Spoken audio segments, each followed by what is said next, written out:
मेरे प्यारे बच्चों, एएससी सेंटर में सभी को देश विदेश से सुनने वाले सभी बच्चों को शुभकामनाएं, मंगलमय। आज का तारीख है 10/2/2026। क्लास 9th है। बैच का नाम है सृजन बैच।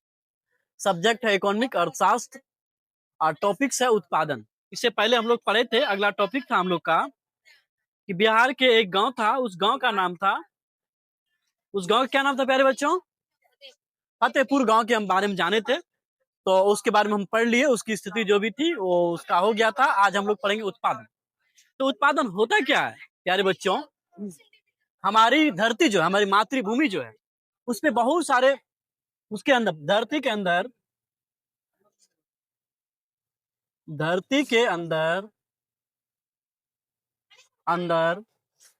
बहुत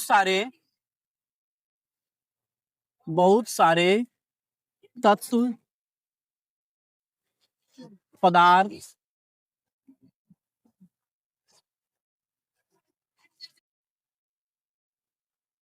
पाए जाते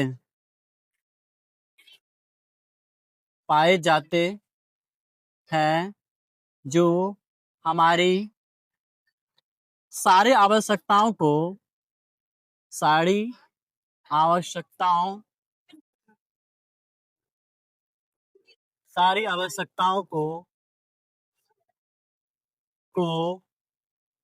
पूरा करते हैं।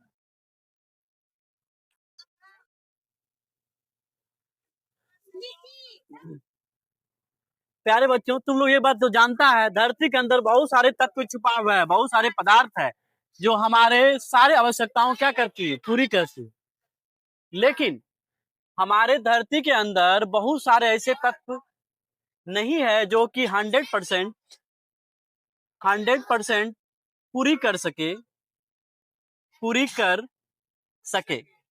हमारे देश की जनसंख्या तुम लोग जानता है 140 करोड़ है।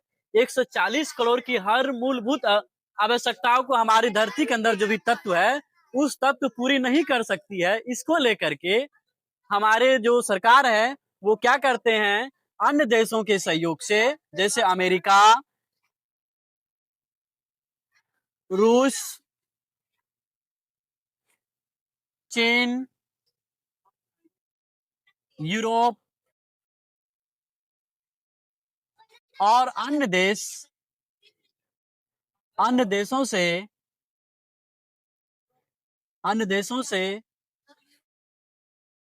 यूरोप,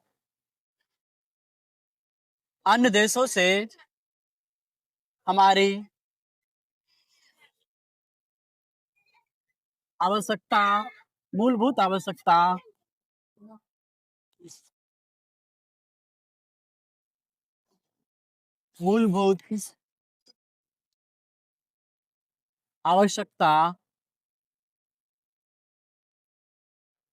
का 100% पूरी हो सकती है। ये बात तो तुम लोग अच्छी तरह से जानता है। जब हमारे देश में, हमारे जो देश के जो नागरिक है, उसकी हर आवश्यकता को यदि हमारे धरती के अंदर से जो भी तत्व है वो तत्व पूरी नहीं कर सकती है, तो अन्य देशों के मदद से उसे हम लोग क्या करते हैं, खरीदते हैं। इससे हमारा देश का क्या होता है, उसकी हर मूलभूत आवश्यकताओं क्या कर सकते हैं, पूरी कर सकते हैं। जैसे रूस से अभी क्या खरीद रहे हैं, तेल, पेट्रोलियम, केरोसिन तेल, डीजल, अनेक प्रकार के तत्व। अमेरिका से अनेक प्रकार के प्रोडक्ट जो कि मानव निर्मित हो, प्राकृतिक हो, है कि नहीं, और अनेक प्रकार के गुड्स जो है हमारी आवश्यकताओं को पूरी करने के लिए उसे लाया जाता है। प्यारे बच्चों, एक बात तुम लोग जानता है, हमारी धरती जो है, धरती में वह गुण एवं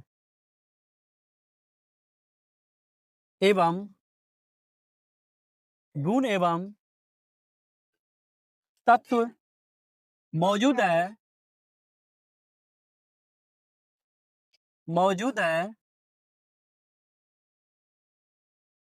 है जो अनेक प्रकार के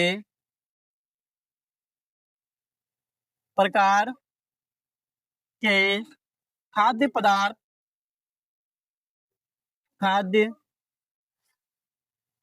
पदार्थ उगाया जा सकता है।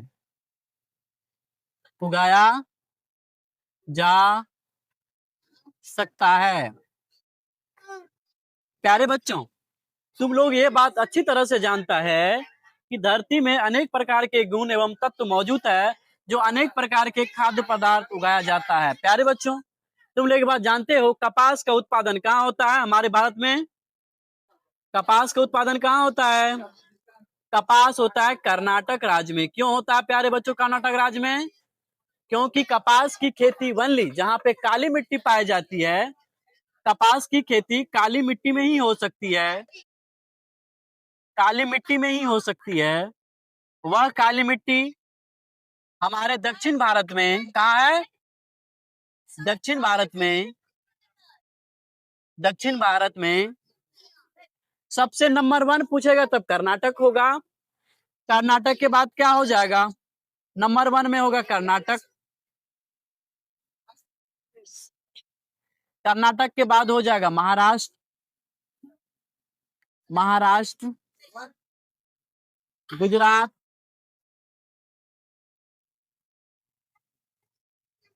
है कि नहीं? अनेक प्रकार के राज्य हैं जो भारत दक्षिण भारत में, अन्य राज्य, अन्य राज्य। प्यारे बच्चों, ये तुम्हें एक प्रकार से उदाहरण दिए हैं तुमको। उदाहरण यह दिए हैं कि हमारे मिट्टी, हमारे देश के अन्य अन्य राज्य में अनेक अनेक प्रकार की खेती किया जा सकता है। जैसे प्यारे बच्चों, चाय की खेती कहाँ होता है प्यारे बच्चों?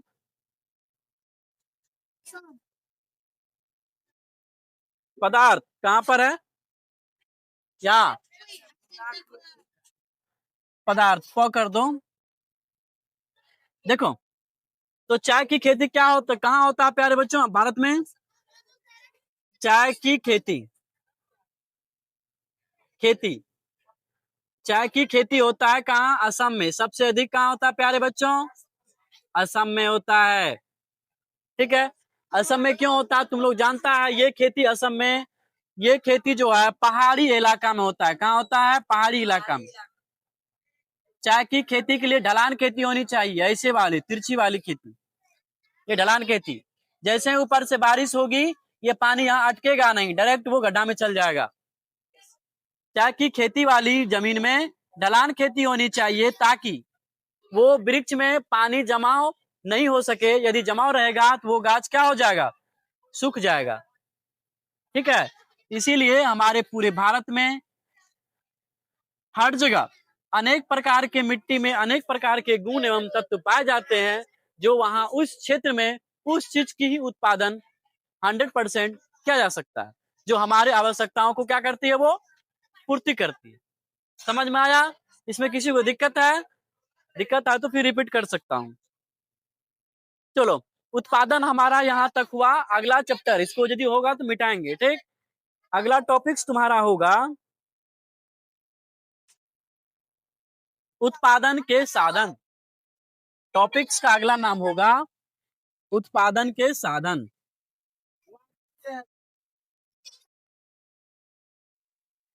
उत्पादन के साधन। प्यारे बच्चों, तुम लोग ये बात जानता है, 100% उत्पादन का साधन वही हो सकती है जहां हर मूलभूत आवश्यकताओं की पूर्ति होता हो। जैसे कि तुम लोग ये बात जानता है कि हमारे जो भी अनाज लगाएंगे, जो भी एग्रीकल्चर करेंगे, उसमें हमें पानी और सूर्य की रोशनी उसे हो लगना चाहिए। यदि जिस पौधा में उत्पादन के लिए हमें क्या चाहिए? किसी पेड़ पौधा का उत्पादन, उत्पादन किसका उत्पादन प्यारे बच्चे? अनाज का उत्पादन। किसका उत्पादन? अनाज का, वृक्ष का, और वृक्ष का, फूल, फूल का, फल का, etc। अनेक प्रकार के जो पेड़ पौधे होंगे, उसका उत्पादन तब हो सकता है जब सूर्य की रोशनी 100% पड़नी चाहिए। सूर्य की रोशनी, सबसे पहले तो सूर्य की रोशनी पड़नी चाहिए। दूसरा में क्या होना चाहिए प्यारे बच्चों? दूसरा में होना चाहिए प्रकाश। हाँ, प्रकाश तो ही गया। दूसरा में हो गया जल। अब तीसरा में क्या हो गया प्यारे बच्चों? वायु या हवा। ये तीनों चीज यदि भरपूर मात्रा में प्राप्त होगा हमारे पेड़ पौधे अनाज वृक्ष फल फूल को, तो वो अच्छे तरह से उगेंगे, उसका सही से विकास हो पाएगा, जो हमारे मूलभूत आवश्यकताओं की वो क्या करेगी? पूर्ति करेगी। तो इसीलिए ये उत्पादन का हमारे यहाँ क्या है? साधन है। यदि तुम लोग एक बात अच्छी तरह से जानते हो कि राजस्थान में सबसे बड़ा मरुस्थलीय है, जो मरुस्थल का क्या नाम है? थार मरुस्थल। भारत में विश्व में जब कहेंगे सबसे बड़ा मरुस्थल कौन सा है, तो सहारा मरुस्थल है। विश्व में सबसे बड़ा मरुस्थल है सहारा मरुस्थल। कहेगा भारत में सबसे बड़ा मरुस्थल कौन सा है? थार मरुस्थल है। थार मरुस्थल कहाँ है? तो वह राजस्थान में है। तो वो मरुस्थल ऐसा मरुस्थल है जहां पर किसी भी प्रकार का अनाज या फल फूल का उत्पादन नहीं की जा सकती है। वहां मान ली कैक्टस ही उत्पादन किया जा सकता है। तुम लोग आज भी जीके में क्वेश्चन आया था कि कौन सा पौधा जो मान ली बालू पर ही उगाया जा सकता है, मरुस्थल पर ही उगाया जा सकता है, वो कैक्टस है। तो इसी प्रकार से इसलिए नहीं उगाया जा सकता क्योंकि अनेक प्रकार का जो मिट्टी में तत्व है, वो तत्व की कमी होने के कारण, पानी की कमी होने के कारण वहां पर अनेक प्रकार की अनाज उत्पादन नहीं की जा सकती।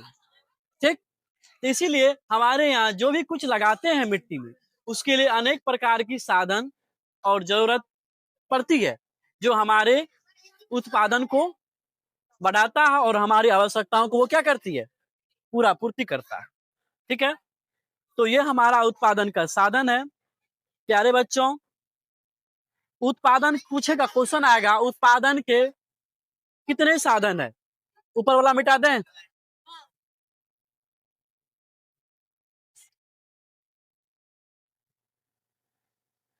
यदि तुम्हें क्वेश्चन पूछा जाए कि उत्पादन के साधन कितने हैं,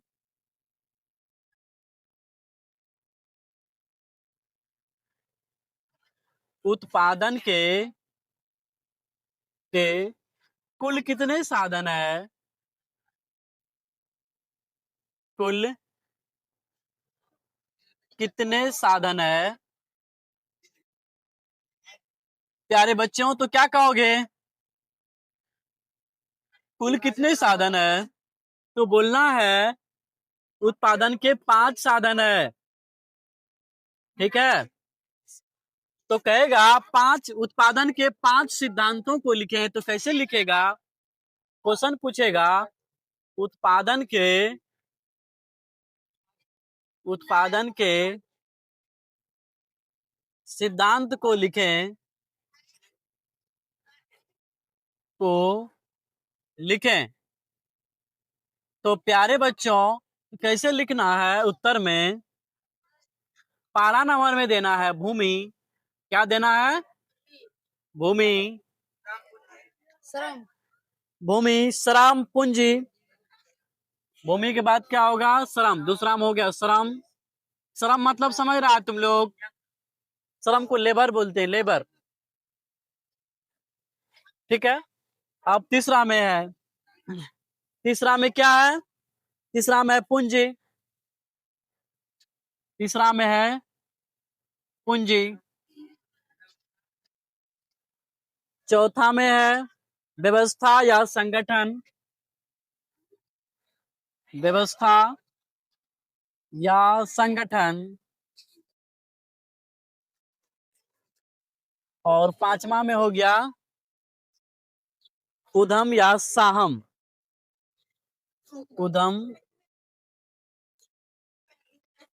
या साहस। प्यारे बच्चों, हम लोग ये 5 सिद्धांत को अपनाते हैं उत्पादन के लिए। अब पांचों के बारे में हम लोग एक एक करके व्याख्या करेंगे। भूमि। भूमि क्या है प्यारे बच्चों? भूमि ही एक ऐसा स्थान है जहां पर हम अनेक प्रकार की अनाज का उत्पादन, फल फूल का उत्पादन कर सकते हैं, जिस पे हम रह भी सकते हैं। ज्योग्राफी में कहा भी गया है ये धरती एकमात्र ग्रह है जिसपे जीवन संभव है। धरती के बिना अपने जीवन की कल्पना नहीं कर सकते। तो वही भूमि के बारे में तो अच्छी तरह से जानता है, क्योंकि हम लोग जन्म भी मेरा हमारा भूमि पर ही हुआ है, तो इसीलिए हम लोग भूमि को भूमि को हम आगे इग्नोर नहीं कर सकते। भूमि हमारा क्या है? मूल एक रीढ़ है। दूसरा हो गया श्रम। श्रम के बारे में तुम लोग जानते हो, मेहनत, लेबर, है कि नहीं? लेबर नहीं, मेहनत नहीं करोगे, श्रम नहीं करोगे, तो तुम्हें क्या होगा? प्राप्ति नहीं होगा, है कि नहीं? तो मेहनत, बिना मेहनत के कुछ फल मिला है कभी किसी को? यदि तुम मेहनत भी नहीं करेगा ना, तो भगवान भी तुम्हारे तुम्हारे अपने नजर हटा लेंगे तुम्हारे ऊपर से। ठीक है? मेहनत करने वाले को ही भगवान फल देते हैं। वो देखते हैं कि जो बच्चे मेहनत करते हैं तो उसे फल की प्राप्ति होती है। ऐसा कभी देखा है प्यारे बच्चों? कोई लोग लगाया आम का पेड़ में लीची का पेड़ फलते हुए देखा है? आम का पेड़ में लीची कभी फलेगा? फला हुआ है? आम के पेड़ में आम ही फलेगा, लीची नहीं फलेगा। इसीलिए तुम लोग मेहनत क्या है पढ़ाई के क्षेत्र में, और तुम कहेगा कि हम कुछ भी नहीं होगा ना, वो तो बायोलॉजी वो अलग अथी में जाना होगा। इसीलिए मेहनत, श्रम हमारा ही क्या है, एक प्रकार से रीढ़ की हड्डी है श्रम। ठीक है? एक है पूंजी। पूंजी के बारे में तुम लोग क्या जानता है? पूंजी तुम लोग ने कहता है कि खेत में अनाज लगाओगे तो पूंजी रखो, दुकान में पूंजी लगाओगे तब इनकम होगा, है कि नहीं? 1 लाख दुकान में लगाएगा तब ना 2 लाख प्राप्त कमाएगा। जब तुम्हारे पास पूंजी ही नहीं लगाएगा तो अनाज कैसे लगाओगे? आजकल पढ़ाई लिखाई जो बच्चा विद्यार्थी करता है तो उसके लिए पूंजी की आवश्यकता होती कि नहीं? एग्जामिनेशन फी, क्या क्या फी होता है, परीक्षा फी, एडमिशन फी, बहुत सारा फी है, उसमें पूंजी लगता है। और किसी में कम पूंजी लगता है, किसी में अधिक पूंजी लगता है। ठीक है ना? तो इसीलिए पूंजी भी हमारा एक मूल सिद्धांत है। उसके बाद व्यवस्था एवं संगठन। व्यवस्था मतलब जानता है, कोई चीज के लिए हम व्यवस्था करते हैं ना, जैसे तुम्हारे यहाँ घर में मेहमान आएगा तो घर में कुछ व्यवस्था करेगा ना पहले से, है कि नहीं? तो वो व्यवस्था होनी चाहिए। यदि तुमको आईएएस बननी है तो आईएएस बनने से पहले तुम्हें क्या पढ़नी है, क्या करना है, कितना घंटा पढ़ना है, तो उसके लिए तुम्हें क्या करना होगा? व्यवस्था बनाना होगा। व्यवस्था बनाएगा, व्यवस्था बनाने के लिए क्या करना होगा? संगठन को मजबूत करनी होगी। कोई मान राजनीतिक पार्टी हमारे देश की कौन है? भाजपा है, कांग्रेस है, जेडीयू है, आरजेडी है, ये सब क्या एक नीतीश कुमार चाहेगा तो क्या बिहार का मुख्यमंत्री बन जाएगा? अकेले मेहनत करेगा नीतीश कुमार तो बिहार का मुख्यमंत्री बन जाएगा? नहीं, उसके लिए एक संगठन की जरूरत है। संगठन मतलब एक पार्टी में अनेक लोगों का सहयोग, है कि नहीं? यानी कि उसमें अनेक लोगों का समूह, वही हमारा क्या है? संगठन है। तो कोई चीज बनने के लिए उस संगठन को क्या करना होगा? मजबूत करना होगा। उद्यम और साहस। उद्यम मतलब क्या होता है प्यारे बच्चों? यानी पूंजीपति, जिसके पास उद्यम है, जिसके पास पूंजी है। और क्या होता है? एक साहस। साहस मतलब क्या होता है प्यारे बच्चों? साहस क्या है? हिम्मत, अग्नि, बल, शक्ति, दृढ़ संकल्प। ठीक है? वही हमारा क्या है? साहस है कि नहीं? यदि हिम्मत नहीं करोगे तो तुम्हें क्या ये उत्पादन का सिद्धांत पूरा नहीं कर पाएगा। साहस करना होगा, है कि नहीं? यदि इतना सारे संकल्प को पूरा कर लेते हैं तो हमारा उत्पादन का सिद्धांत पूरा हो जाएगा।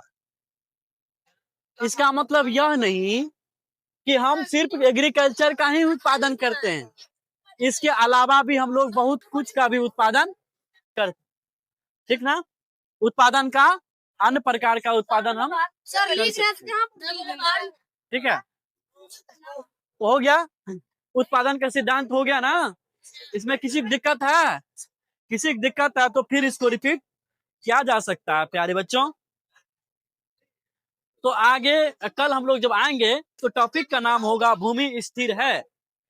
क्या है? भूमि स्थिर है। क्या पढ़ेंगे हम लोग? अगला टॉपिक भूमि स्थिर है। भूमि स्थिर है। प्यारे बच्चों, भूमि स्थिर है कैसे, इसके बारे में जानेंगे। भूमि स्थिर कैसे है प्यारे बच्चों? तुम लोग जानते हो भूमि स्थिर कैसे है? हमारे भारत की क्षेत्रफल कितनी है?